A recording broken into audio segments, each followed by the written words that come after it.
Hello good people and welcome back. Now if SuperGM Hikaru is the second greatest of our time, and perhaps a curse that Hikaru has accepted, then Anatoly Karpov is the second greatest Super Grandmaster of the Garry Kasparov era. The irony of this encounter is that Hikaru's blood usually runs hot, using aggressive tactical techniques, and he's quite the maestro at dynamic positions, whereas Karpov is the cold, calculating, methodical strategist. Here, however, Hikaru demonstrates that he can outplay the boa constrictor at his own game. This game is very instructive. Let's boost that ELO. Let's get it.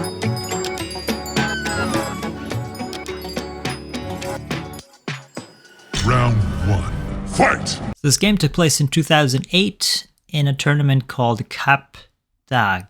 It's en français. It's in French. White is played by Anatoly Karpov, rated 2651, and black is played by Hikaru Nakamura. Oh, before I begin, before I forget, if you find this content useful, you kinda like it, you kinda tolerate it, and it's helping you, please leave a like and sub. You have my gratitude. Let's get started. White starts with a d4, knight to f6 by Hikaru, c4, g6. You guys are familiar somewhat with the first 5 moves of most openings. This is headed to what you suspect. Knight to c3, bishop to g7. Yes, this is the king's Indian defense. Bobby Fischer's favorite, and Hikaru plays this quite well too. e4, d6, f3. This is the Samish variation. And Anatoly Karpov is very solid with this King's Indian defense variation. Just piling up the pawns in the middle there. Castle King, bishop to e3, c5 by Hikaru, attacking a d4 immediately. Now, there is, well, these are super GMs, and this line takes, immediately offers a queen trade and a pawn. But at what cost? Well, we'll look at it. Queen takes, rook takes, and then a bishop to d5. Now, we could kind of reverse the move order as well. What happens if bishop takes immediately, then queen to c7? Bishop takes immediately avoids the queen trade. And qualitatively, well, let's first quantitatively. There's one pawn less on the black camp. Black is down a pawn, essentially. After bishop to e3, rook to d8, queen to c1, the advantage, at least in this line, because the computer gives them both an even evaluation, is that, well, the king is fully developed for white, or for black, and there is already an established diagonal. So, in this position, what actually happened is that Karpov took, and after takes, bishop takes, and you might be wondering, what is Hikaru doing here? He's down a pawn. He's down a pawn, but with compensation, because he's very quickly developed. And this is still theory. So, knight to c6, eyeing this twice. Knight to d5, and here e6. Now, what I'd like to point out is that there are no queens on the board, and that's quite obvious and evident, but this is the kind of play that Anatoly Karpov, I just stuttered with his name, Anatoly Karpov likes. If you know much about chess history, or if you've seen some of the greatest games of each of, say, the world champions, Anatoly Karpov squeezes you slowly. He doesn't blow you off the board like Tal or Fischer, where your king's head just comes off. He jujitsus you very slowly until you have no square left, or you're out of all tempos. And Hikaru is, well, saying, challenge accepted. Knight to e7, takes and takes. And here, if you can look at the position, it's not fatal or anything, but all of the kingside pieces are underdeveloped. Hikaru has 2 pieces not developed, but he's about to, well, gain more development. Rook to d7. Now do you here? Do you go back there? Do you take? If you take on f6, this is the single most active piece you have, so that is no bueno. Bishop to a3, now b6, preparing these ideas, preparing rook to c8, knight to h3, bishop to e6. You don't want to open that, of course, because there is an active bishop in a dark square diagonal. e5, just trying to blunt the position so that maybe white can buy some time. Knight to e8, f4. But then Hikaru understands the assignment. You're trying to close my lines. I don't mind ruining e6 just to bust him open.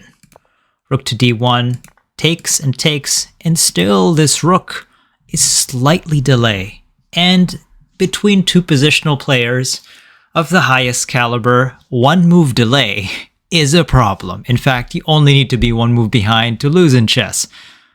F takes, king to c2. Now, it would be nice and juicy to just take that pawn, but see, there is a rule in chess where the knight and the rim is dim, and Hikaru doesn't mind leaving that knight in an awkward spot, so he doesn't take.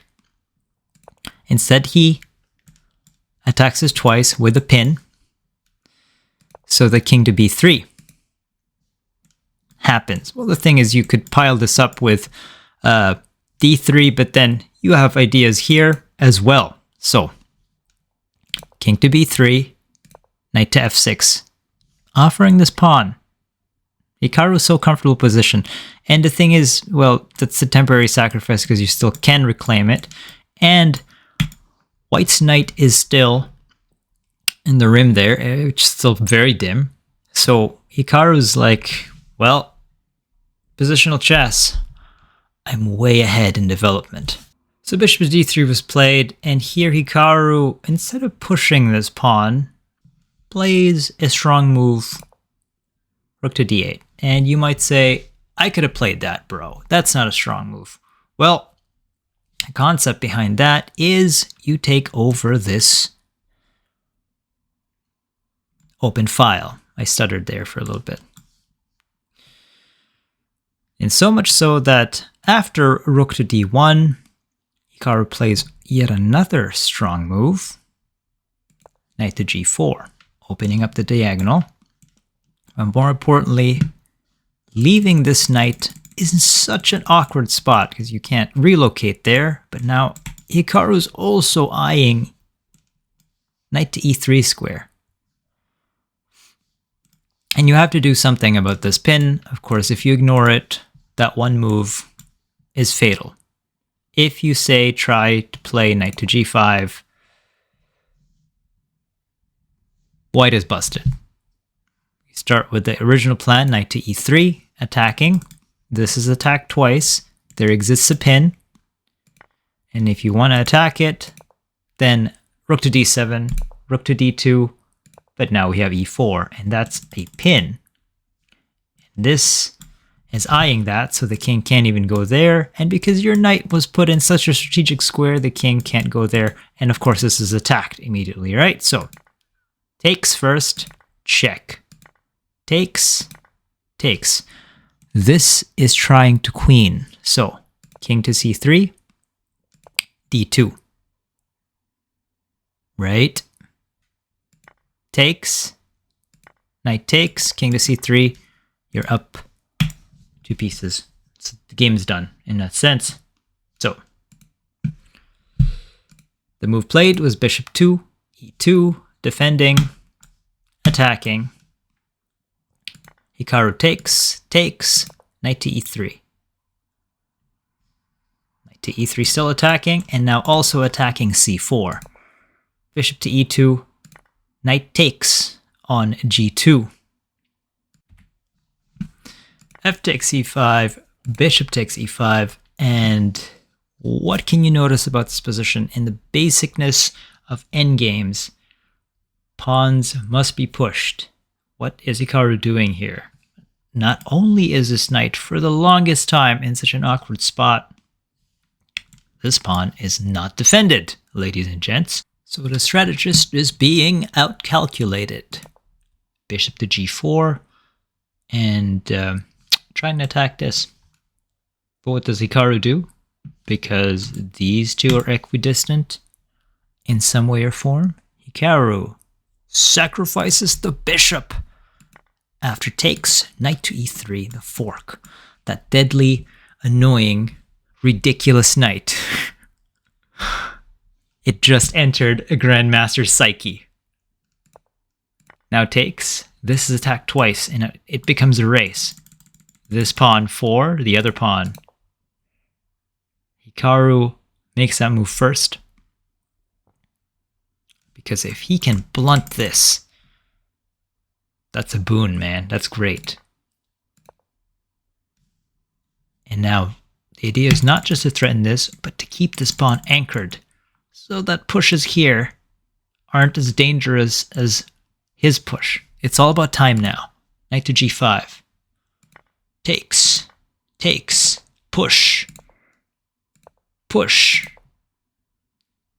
And here, we have to consider that if Hikaru pushes here on h3, a move like knight to g5 simply chomps the pawn.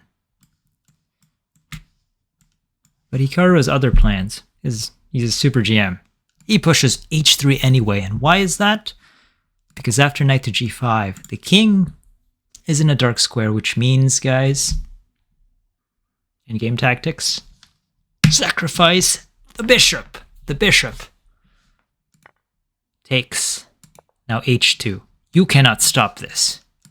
Takes. Queen queens, or the pawn queens, the game is over, and the former world champion Anatoly Karpov resigned. Wow. I thought that was very instructive of an endgame. Done to a strategist. Hope you guys enjoyed that. I will see you guys later. Double peace.